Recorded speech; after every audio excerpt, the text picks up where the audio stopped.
Hello friends, இன்னைக்கு lunch box special என்னன்னு பார்த்தீங்கன்னா கிண்ணத்து இட்லியும் சிக்கன் கிரேவியும் தாங்க.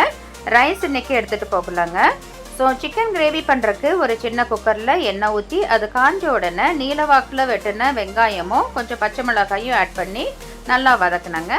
அது வதக்கிறதுக்காக கொஞ்சம் உப்பும் மஞ்சத்தூளும் ஆட் பண்ணிக்கிட்டேன். அது நல்லா வதங்கிட்டு இருக்கும் போதே கொஞ்சம் ஜிஞ்சர் கார்லிக் பேஸ்ட்டும் ஆட் பண்ணிக்கிட்டேங்க. ஜிஞ்சர் கார்லிக் பேஸ்டுடைய பச்சை வாசனை போகிற வரைக்கும் நல்லா வதக்கிட்டு அது கூட கொஞ்சம் கோரியண்டர் லீஃபும் ஆட் பண்ணிக்கிட்டேங்க. அது நல்லா வதங்கிட்டு இருக்கும்போது நான் சிக்கன் பீசஸும் சவுச்சவும் கொஞ்சம் பெரிய பீஸாக கட் பண்ணி போட்டுக்கிட்டேங்க. இதுக்கு தேவையான உப்பும் ஆட் பண்ணிவிட்டு நல்லா வதக்குனாங்க. அது கூட நான் என்ன மசாலா ஆட் பண்ணேன்னு பார்த்தீங்கன்னா தனி மிளகாய் தூள், தனியாத்தூள், கொஞ்சம் கறி மசால், இது மட்டும்தாங்க நான் ஆட் பண்ணேன்னா, வேறு எதுவும் நான் ஆட் பண்ணலை. உங்களுக்கு தேவைப்பட்டால் நீங்கள் வேறு மசாலா எதுவும் ஆட் பண்ணிக்கலாம். ஸோ நான் இதை ஆட் பண்ணிவிட்டு நல்லா வதக்குனாங்க. அது கூட தக்காளியும் ஆட் பண்ணிக்கிட்டேன். தக்காளி வந்துட்டு அவங்கவுங்க புளிப்புக்கு தேவையான அளவுக்கு போட்டால் போதுங்க. நான் வந்துட்டு இன்றைக்கி ஒரே ஒரு தக்காளி மட்டும்தான் நான் கட் பண்ணி போட்டேன்.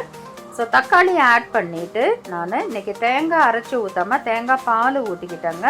நீங்கள் தேங்காய் அரைச்சும் ஊற்றிக்கலாம். ஸோ தேங்காய் பால் ஊற்றிட்டு தேவையான அளவுக்கு தண்ணியும் ஆட் பண்ணிவிட்டு கருவேப்பிலை போட்டு நான் குக்கர் மூடியை போட்டு வச்சுட்டேங்க. குக்கர் விசில் 3 விட்ட உடனே நான் ஓப்பன் பண்ணி பார்த்தாக்க நல்லா கமகமான கிரேவி ரெடியாக இருந்துச்சுங்க. இன்றைக்கி இதுதாங்க நான் எடுத்துகிட்டு போயிருந்தேன். இந்த வீடியோ உங்களுக்கு பிடிச்சிருந்துச்சுனாக்க லைக் பண்ணுங்கள், ஷேர் பண்ணுங்கள், சப்ஸ்கிரைப் பண்ணுங்கள். மீண்டும் சந்திப்போம்.